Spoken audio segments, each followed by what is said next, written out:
Bismillah, Assalamualaikum warahmatullahi wabarakatuh. Waalaikumsalam warahmatullahi wabarakatuh. Baik, di sini kami akan membawakan materi dengan tema sistem dinamik dari mata kuliah pemodelan dan simulasi komputer dengan dosen pengampu Bapak Muhammad Imam Sujai, Eskom MPDT.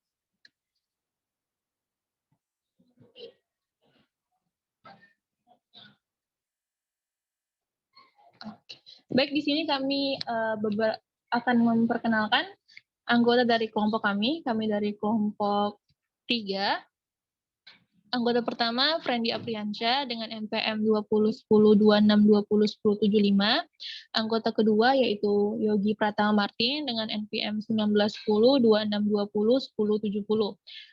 Anggota ketiga, Wahid Surya Yulianta dengan NPM 211026201033. Anggota keempat yaitu Herla Suryana dengan NPM 201026201022. Anggota terakhir yaitu Lutfia dengan NPM 201026201013. Berikut adalah beberapa materi yang akan kami terangkan dalam presentasi kami kali ini.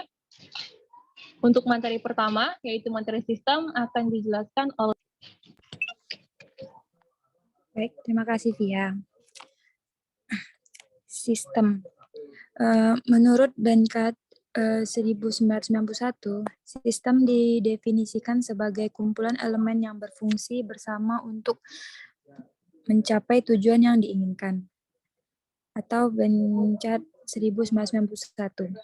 Poin-poin penting dalam definisi ini mencakup fakta bahwa 1. Sebuah sistem terdiri dari beberapa elemen. 2. Elemen-elemen ini saling terkait dan bekerja sama. 3. Sistem diciptakan dengan harapan untuk mencapai tujuan tertentu. Baiklah, materi selanjutnya akan disampaikan oleh Friendly Apriansyah.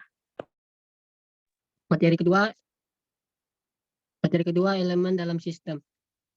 Yang pertama entitas. Entitas adalah item yang diproses melalui sistem seperti produk, pelanggan, dan dokumen.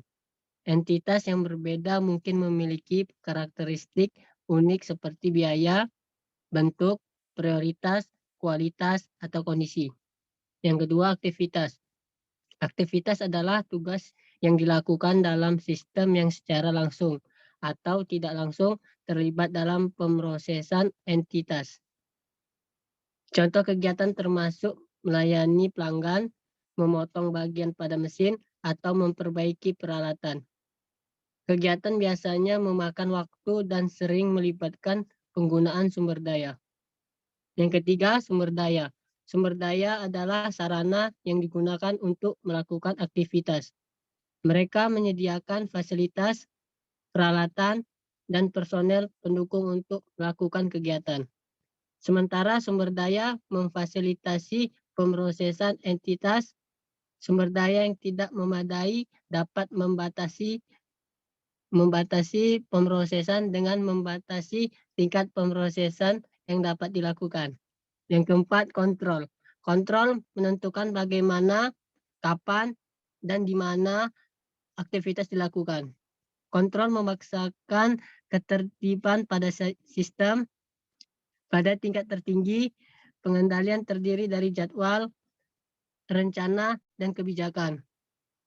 Pada tingkat terendah, kontrol berbentuk prosedur tertulis dan logika kontrol mesin. Pada semua tingkatan, pengendalian menyediakan informasi dan logika keputusan tentang bagaimana sistem harus beroperasi.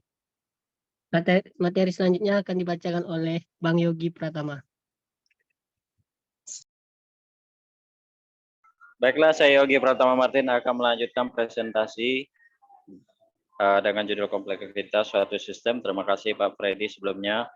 Dan penjelasannya yaitu banyaknya elemen dalam suatu sistem dapat memberikan kejutan saat proses perencanaan berlangsung. Jumlah entitas atau objek yang sedang diproses.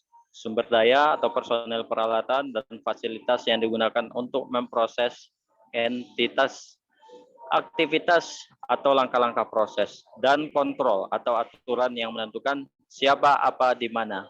Yang berbeda membuat data yang harus diproses terbilang rumit. Interaksi elemen-elemen inilah yang membuat sistem begitu kompleks dan sulit dianalisis. Dua karakteristik sistem yang membuatnya sangat sulit untuk dianalisis adalah saling ketergantungan dan variabilitas.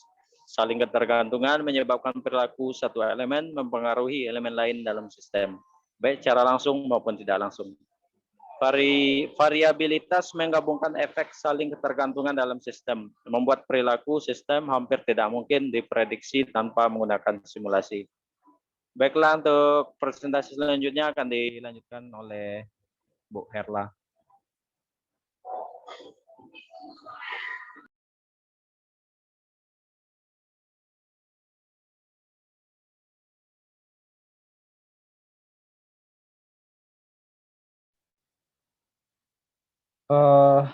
Materi selanjutnya. Mohon maaf, dilanjutkan oleh Pak Wahid.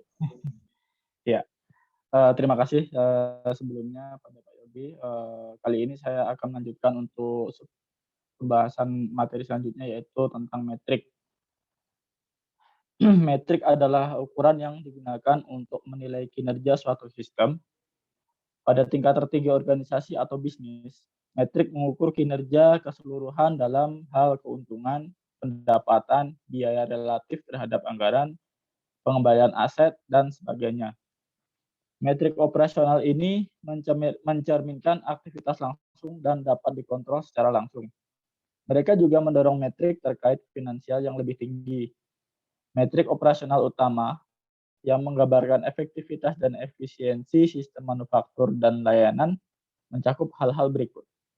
Yang pertama yaitu flow time, yang kedua utilisasi, yang ketiga nilai tambah waktu, yang keempat waktu tunggu, yang kelima laju aliran, yang keenam tingkat persediaan atau antrian, yang ketujuh yaitu hasil, dan yang kedelapan yaitu respon pelanggan. Materi perencanaan.